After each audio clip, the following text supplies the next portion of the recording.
Welcome to the Old Time Radio Westerns. I'm your host, Andrew Rhines, and let's get into this episode. This episode is going to be Challenge of the Yukon. Original air date is May 31st, 1950, and the title is The Dead Man's Trail. Let's get into it. Now, as gunshots echo across the wind-swept, snow-covered reaches of the wild Northwest, Quaker Puffed Wheat and Quaker Puffed Rice, the breakfast cereal shot from guns, present the Challenge of the Yukon.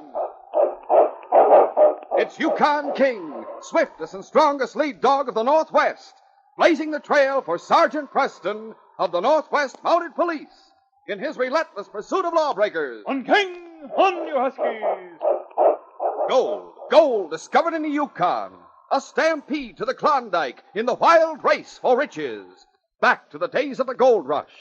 With Quaker Puffed Wheat and Quaker Puffed Rice, bringing you the adventures of Sergeant Preston and his wonder dog, Yukon King, as they meet the Challenge of the Yukon.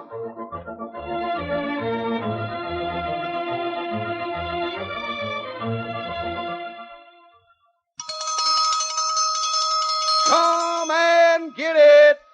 Here's a bell ringer breakfast dish, a heaping bowlful of Quaker Puffed Wheat or Quaker Puffed Rice, covered with milk or rich yellow cream and topped with luscious strawberries or sliced bananas. Just taste the tender crispness, the delicious nut-like flavor of Quaker Puffed Wheat and Quaker Puffed Rice. For this bell ringer breakfast treat, hurry and get delicious Quaker Puffed Rice and Quaker Puffed Wheat.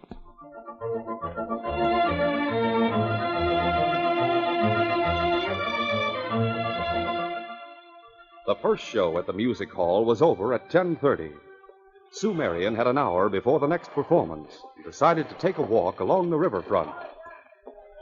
There was a great deal of activity around the wharf where the Yukon Belle was tied up. The steamer was due to sail for St. Michael at midnight. There was a constant stream of passengers and crew members up the gangplank. Sue watched them idly until she saw a man step out of the steamship company's office at the end of the wharf. As he stood for a second in the lighted doorway, she recognized him. Tim Blake. Tim! At the sound of his name, the man started to run down Front Street. Sue took after him. Stop! Stop, Tim! She caught up with him in the shadow of one of the warehouses and grabbed hold of his leather jacket. So, I finally found you. Let go of me. Where's my $500? What 500? You know very well. The $500 you still owe on the claim you bought from Dad. I don't owe you anything. Claim was no good. It certainly was. Dad made a good living out of it. And you're going to pay me what you owe me. All right. I'll do it as soon as I get the money. Let me go. Wait a minute. What were you doing in the steamship office? That's my business. You were leaving on the Yukon Belle. Well, what if I am? There's no law against it, is there? I think maybe there is. You're not going to leave the territory without paying what you owe me. I'll get the Northwest Mounted to stop you. Don't you dare go near headquarters. Why not? Why shouldn't I? You have enough money for passage to the States, you've got enough to pay me. You keep away from the police. Well, pay me then. I can't, and I won't. I've got to get out of the territory. Don't you try to stop me, or it'll be the sorriest day of your life. Oh, so now you're trying to threaten me. Well, I'm not afraid of you, Tim. You better be. You don't want your sweetheart Johnny Larkin to hang. You better leave me alone. What's that? He's killed a man, that's what he's done. You're crazy. I saw Johnny this afternoon just before I left town. Yes, but he didn't leave, see? If you try to make any trouble for me, I'll put a noose around his neck. Now let me go. Tim pulled away and ran down the street. The girl watched him go. Nothing but a stupid lie.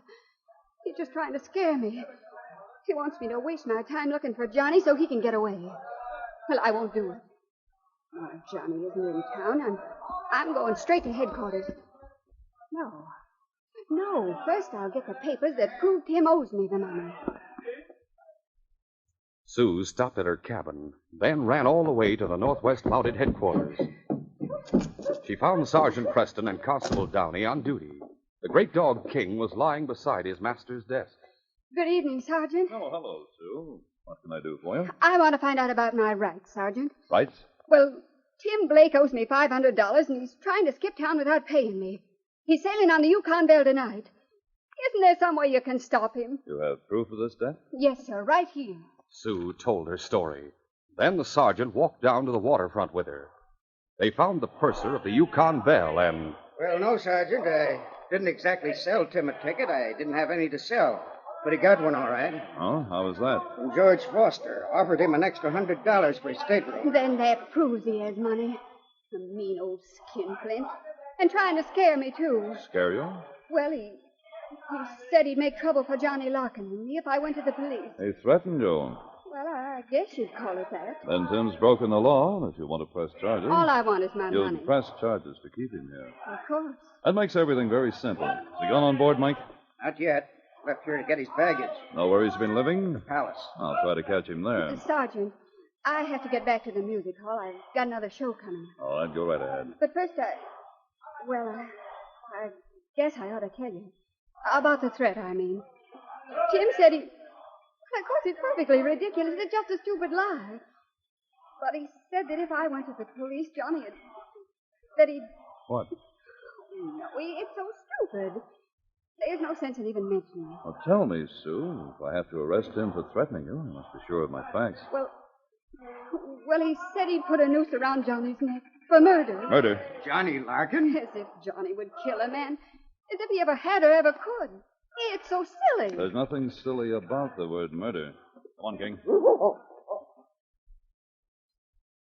Sleepy Martin, the night clerk at the palace, was drowsing behind the desk when the sergeant and King walked into the lobby. The sergeant reached over and shook him by the shoulder. Wake up, Sleepy. Yeah, what's the number of your roof? Wake up, man. Sergeant Preston. Huh? Oh, yeah, so it is. Well, how are you, Sergeant? Tim Blake registered here? Yeah, that'd be room 308. Now, wait a minute. He checked out. How long ago? What time is it? Oh, 11, huh? About an hour ago, I guess. Take his baggage with him? No, he said he'd be back for it. He hasn't come back yet? Well, I couldn't rightly say as to that, Sergeant. I didn't see him. You've been asleep. Well, I always take a little nap early in the evening. Hey, let's see. His key's gone. Of course, he could have just reached over the desk and got it, or maybe didn't give it to me when he went out. I don't remember. You have a pass key for the rooms? Oh, sure. Let me have it. Sure thing, Sergeant. Anything wrong? That's what I'm trying to find out. Here you are. Thanks. There was only one lamp lit in the third-floor corridor, and as the sergeant started toward the back of the hotel, he had to look closely to make out the numbers on the doors. As they passed 306, King stopped and sniffed at the crack beneath the door. It's the next one, King. The sergeant unlocked and opened the door. The room was dark. He lit a match and stepped inside. No baggage here, King. The bird's flown. Well, we'll catch him at the steamer. Come on, boy. But on their way back down the corridor, King stopped at 306 once more. And this time he growled deep in his throat. What's the matter, King? Something you don't like in there? Tim said murder. We'll take a look. Once more, the sergeant lit a match. Even by its dim light, he could see the room was a shambles. The cot overturned, the table and chair broken, splinters of glass from the lamp on the floor. King trotted over to a dark stain near the foot of the bed. The sergeant lit another match. Blood. Not even dried. But no one here. There's the back stairs, of course. I don't like it either, boy. Took quite a fight to wreck this room. Wonder if Sleepy heard anything. He can at least tell me whose room this is. Come on, boy. The sergeant and King ran down the stairs to the lobby. Sleepy lifted his head from his arms as he saw them. Oh, Sergeant. You there? No. Who lives in 306? Why, that'd be Ruth Jennings. Did you hear anything that sounded like a fight on the third floor tonight within the last hour? I know, Sergeant. Well, this is important. Try to remember. Was Ruth Jennings in his room tonight? Now, it seems to me that... Well, yeah, I heard him talking to some of the boys. Said he was going to get some sleep and go over to the Monte Carlo later. Anyone ask for him later in the evening? For Ruth? Yeah, Sergeant. Johnny Larkin came in here about 9 o'clock and asked for him. Johnny Larkin? I gave him Ruth's number, but he just turned on his heel and walked out. He could have come in again by the back way. You're saying that Johnny Larkin and Ruth had a fight tonight? They may have, Sleepy. So far, it's a complete mystery. But it may be a mystery that involves murder. We'll continue our adventure in just a moment.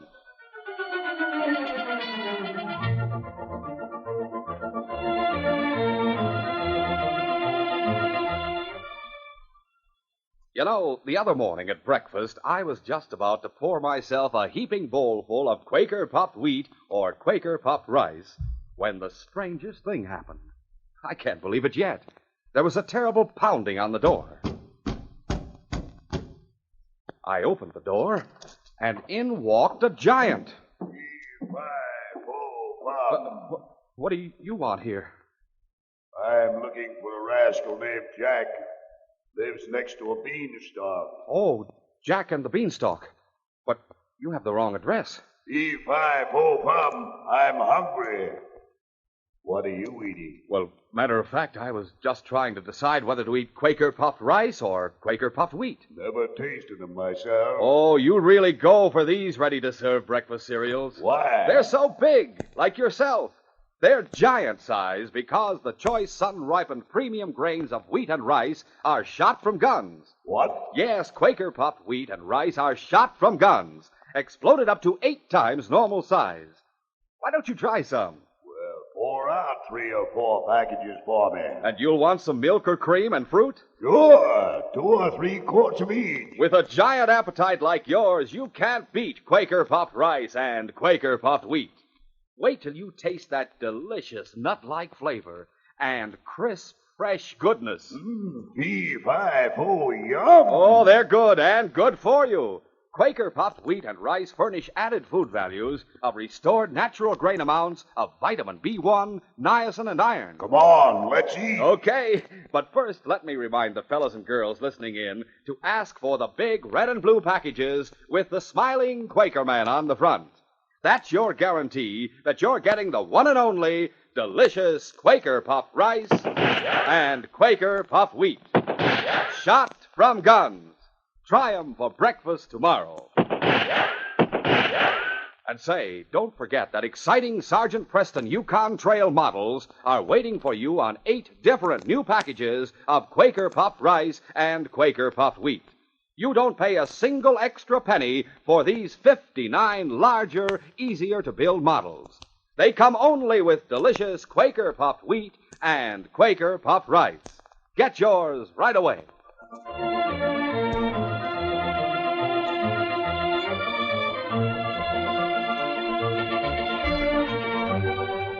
Now, to continue. From the Palace Hotel, Sergeant Preston went to the music hall and questioned Sue in her dressing room. Oh, why didn't I forget about the money? Well, take it easy, Sue. I'm not accusing Johnny of anything. I just want to get the facts. I told you, Sergeant. He's going to work his claim all this summer and then sell it. We're going to be married and go back to the States. His claim's number 20 on El Dorado. Yes. Now, is there any reason why there should be hard feelings between Johnny and Ruth Jennings? It's all my fault. What do you mean by that? Well, Ruth likes me, too. Johnny wanted him to keep away from me. And he didn't. I can take care of myself. I told Johnny to forget about Ruth. All right, I guess that's enough. Where are you going? The Yukon Bell. To get Tim? Yes, Sue. Let him go, Sergeant. Forget about the money. Just let him go. I can't do that, Sue. Not now. All right, King. It was shortly before midnight when the purser, the sergeant, and Constable Downey held a conference on the second deck of the Yukon Bell, just outside Tim Blake's stateroom. It's time for us to cast off, Sergeant. Shall I ask the captain to wait? No, Tim's probably hiding out until you're underway. We won't hold you up. We'll simply go along. As soon as we find him, you can drop us off at one of the landings downriver. Sure thing. You wait in his cabin, Jim. Right, Sergeant. I'll go up and have a talk with the captain. All right, men, stand by to cast off the At midnight, the Yukon Bell cast off and steamed out into the river. Constable Downey waited in the dark cabin. Half an hour passed, and then he heard a faint click. Someone was turning the handle of the cabin door. The door creaked open. The constable stood up, but as he did so, his holster hit the bunk. Instantly, the door slammed shut. The constable slammed out of the cabin. The deck was still crowded with passengers. The constable saw Tim disappearing down a companionway and took after him. But when he reached the lower deck, there was no sign of Tim. He might have descended to the engine hold or crossed to the starboard side and headed for the upper decks. The constable decided to report to the sergeant. He found him with a purser on the hurricane deck. I've seen him, Sergeant. Where? He came to his cabin, but he heard me inside and took off.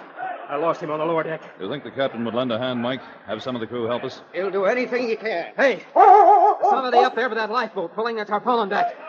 It's Blake. And he's seen us. Stay where you are, Blake, in the name of the law. The crazy fool's going overboard. He's going to jump. The sergeant pulled off his boots and his tunic. King went after him, and they hit the water shortly after Blake did. Blake, burdened down with clothes, was finding it hard to keep afloat when the sergeant reached his side. The sergeant slipped an arm around him and struck out for shore, swimming as strongly as he could. The great danger was the paddle wheel, and he could feel its suction drawing him in. He fought as hard as he could. He was powerless against the drag. The paddles were slapping the water only a few feet away. The sergeant and his helpless burden were being drawn down and under. The water closed over them. And then, miraculously, the terrible pull was gone, and the sergeant rose to the surface. So close to one of the paddles that he could touch it, but the wheel had stopped. A moment later, the sergeant, King, and the unconscious Blake were being pulled up and onto the lower deck of the steamer. As artificial respiration was applied to Blake, the captain decided to return to Dawson, and the steamer made a great circle, headed upstream. Dawson was in sight when Blake opened his eyes. You had a narrow escape, Blake. Sergeant Preston. Yes. What made you think you could swim to shore with this money belt full of nuggets around your waist? I don't know what you're talking about. Now look and see. This money belt. You were wearing it. Oh, yeah. There's nothing wrong in that, is there? Nothing, except the name on it isn't yours. It's Ruth Jennings. He gave it to me, Sergeant. I swear. It looks bad, Tim. All right. I'll admit I stole it. But I didn't kill Ruth. I swear I didn't. You'd better tell me the truth and nothing but the truth. I will, Sergeant. I was in my room, right next door to Ruth's. I heard Johnny Larkin come in, and he and Ruth had an argument. And they started to fight. It sounded like the whole building was coming down. Then finally I heard the door open and shut. Everything went quiet. I waited a minute or two, and then I went into Ruth's room. He was lying in a pool of blood. He was dead. I didn't even touch him, I swear. But his money belt was lying on the floor beside him, and I took it. Scavenger. It wasn't any good to him. All right. What happened afterward? I went down to the Yukon Bell and bought a ticket. That's when Sue met you. Yeah. I went back to the hotel and packed my bags. I hired an Indian to put them aboard in my stateroom. I came aboard myself when the gangplank was real crowded. And then I hid Not until so fast. When you went back to the hotel to pack your bags, did you see anyone? No. I used the back stairs. Did you go into Ruth's room again? No. When I got there looking for you, Ruth had disappeared. I never even touched him, I swear. You didn't touch him, you can't swear to the fact that he's dead. He is, though, and Johnny killed him. What do you think, Sergeant? I don't know, Jim. You can't prove a murder without a corpse. Dead men don't usually get up and walk away. Oh, we're docking. You take Tim to jail and lock him up. Charge, robbery unarmed. I'll change my clothes and ride to Johnny's claim on the El Dorado. Sergeant Preston made a quick change and was preparing to mount Blackie outside the stables in back of headquarters when King began to bark. The sergeant turned and saw Sue running toward him. The girl was holding a handkerchief to her cheek. Sergeant Preston. Sue, you've been hurt. No, I'm all right. What's the matter with your cheek? That's where he hit me. Who? Ruth Jennings. When? Where? At my cabin. It must have been, I don't know, about a half an hour ago. What happened? Well, after I talked to you, after I finally stopped crying, I went home. Ruth was waiting for me there. He's alive. I'm glad to hear it. And I was glad to see him, even though I detest him. It was only when he began to talk that I became frightened. You see, Johnny and he had a fight. Yes, I know. And Johnny knocked him out. Ruth said that while he was unconscious, Johnny stole his money belt. But that can't be true, Sergeant. Why would Johnny... It isn't true. It was Tim who stole the money belt. Oh, and you've gotten it back. I heard them talking out in front. Tim's been arrested. Yes, what about Ruth? Well, if you wanted to know where Johnny was, I could see he was in an ugly mood and he had a gun. I wasn't going to tell him anything, but he began to twist my arm and I had to. You told him what? Well, only where Johnny's claim is. You could have found that out some other place anyway. How long ago? Oh, about a half an hour. As he was leaving, he took the butt of his gun and knocked me down. I must have hit my head. Half an hour. He's gone after Johnny, Sergeant. I know he means to kill him. Steady, Blackie. Get that cut taken care of, Sue. You've got to hurry, Sergeant. Come along, King, but I don't think you'll be able to keep up, boy. Stop him, Sergeant. I'll do my best. Come on, Blackie! The sergeant raced out of town with King close behind him. But when the Conquite trail was reached and Blackie was given his head, the dog was unable to keep up. It was 15 miles to Johnny Larkin's claim, and the sergeant rode hard all the way. There was a tinge of light in the eastern sky when he reached the cabin. There was a light in the window. The sergeant pulled Blackie to a sliding stop and hit the ground running. Johnny was lying on the floor. He was alone. The sergeant knelt beside him. Shot, but still alive. He ran outside, found the first aid kit in his saddlebag, and returned to the side of the wounded man. He slipped out of his harness and tunic and went to work.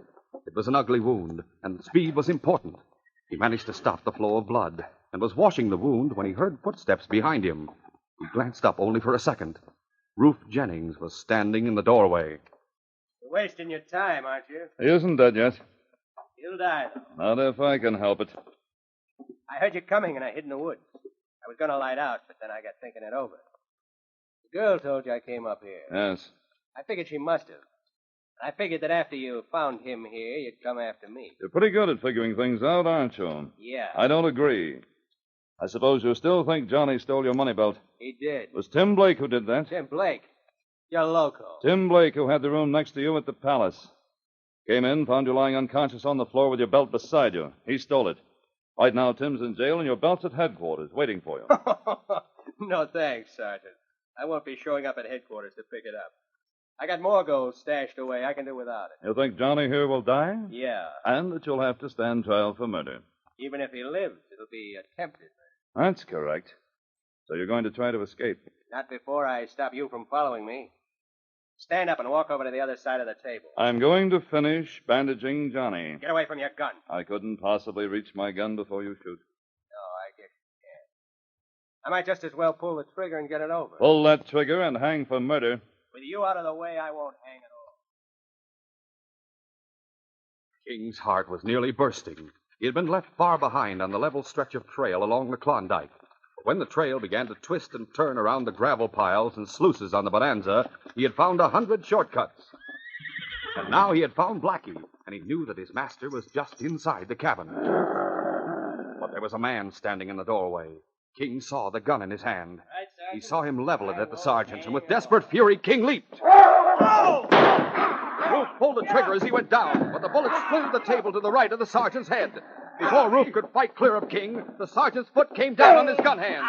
The gun was twisted from his nerveless fingers. That's all, Ruth. You're under arrest in the name of the Crown for attempted murder. It was 3 days later that Johnny Larkin opened his eyes for the first time. Sue was sitting beside his cot, holding his hand. There was a dog at her left, and on the other side, above her head, Johnny could see a blur of red. Johnny. Hello, Sue. Is that Sergeant Preston? Yes, Johnny. King. What happened? Don't you remember? Ruth shot you. Oh, yeah. He said I had his money belt. The doctor says you mustn't talk, darling. Everything's all right, Johnny. Ruth has his money belt. But even if he uses all the gold in it to defend himself, he'll be convicted for attempted murder. Attempted? Yes, only attempted. You're going to get well. When you do, this case will be closed.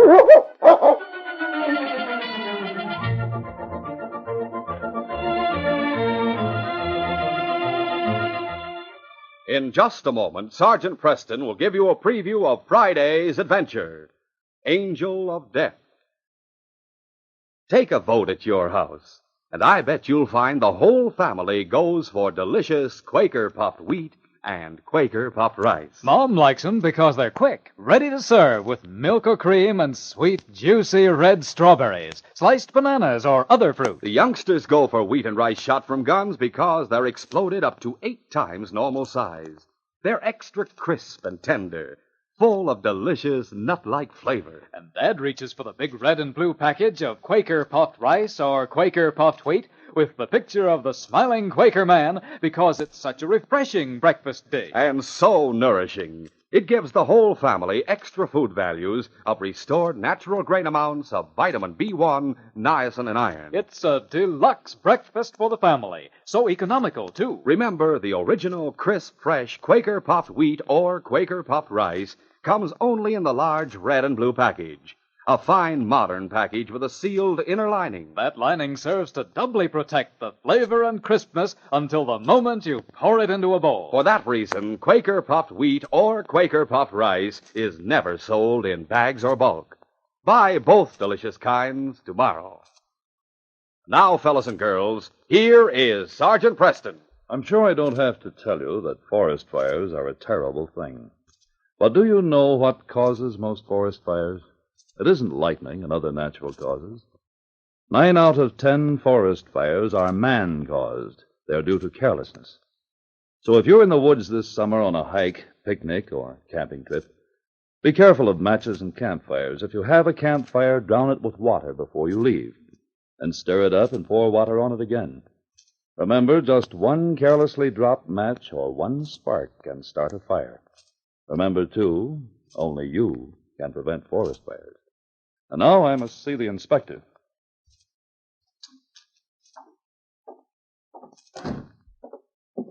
You sent for me, Inspector? Yes, Sergeant. Uriah Flint, the mine broker, sold a worthless claim to a man named Chet Logan. Now Logan has threatened to kill him. I know Logan, sir. He's too hot-tempered for his own good. He's in a dangerous mood, and I want you to find him, Sergeant, before he carries out his threat. It's your job to prevent a murder. I'll get on the case right away, sir. Come along, King. A crooked mine broker like Uriah Flint makes lots of enemies, and here's a perfect chance for any one of them to go gunning for him. If Flint is found murdered, the crime is sure to be blamed on Chet Logan. What's more, the murderer won't hesitate to kill a Mountie if Sergeant Preston should get on his trail. Be sure to hear this exciting adventure Friday. These radio dramas, a feature of the Challenge of the Yukon Incorporated, are created by George W. Trendle, produced by Trendle Campbell Enterprises, directed by Fred Flowerday, and edited by Fran Stryker. The part of Sergeant Preston is played by Paul Sutton. They are brought to you every Monday, Wednesday, and Friday at the same time by Quaker Puffed Wheat and Quaker Puffed Rice, the breakfast cereal shot from guns.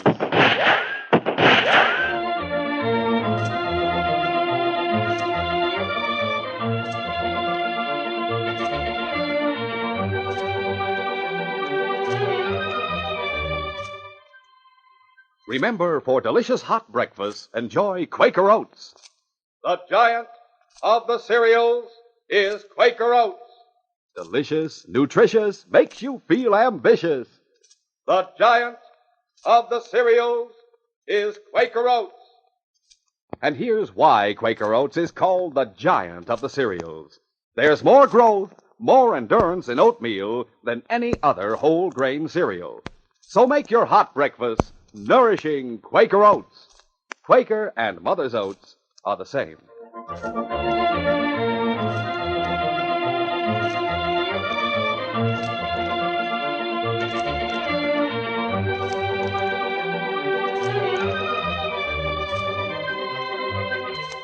This is J. Michael wishing you goodbye, good luck, and good health from Quaker Puffed Wheat and Quaker Puffed Rice. So long. This is ABC, the American Broadcasting Company.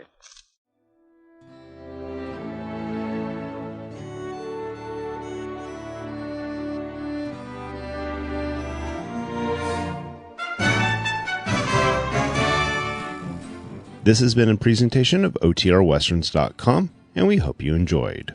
Please take some time to like and rate our shows in your favorite podcast application. Follow us on Facebook by going to OTRWesterns.com/Facebook. Subscribe to our YouTube channel by going to OTRWesterns.com/YouTube. And send us an email, podcast@OTRWesterns.com. You can call and leave us a voicemail, 707-986-8739. This episode is copyright under the Attribution Non-Commercial Share-alike copyright. For more information, go to OTRWesterns.com/copyright. Have a great day, and thanks for listening.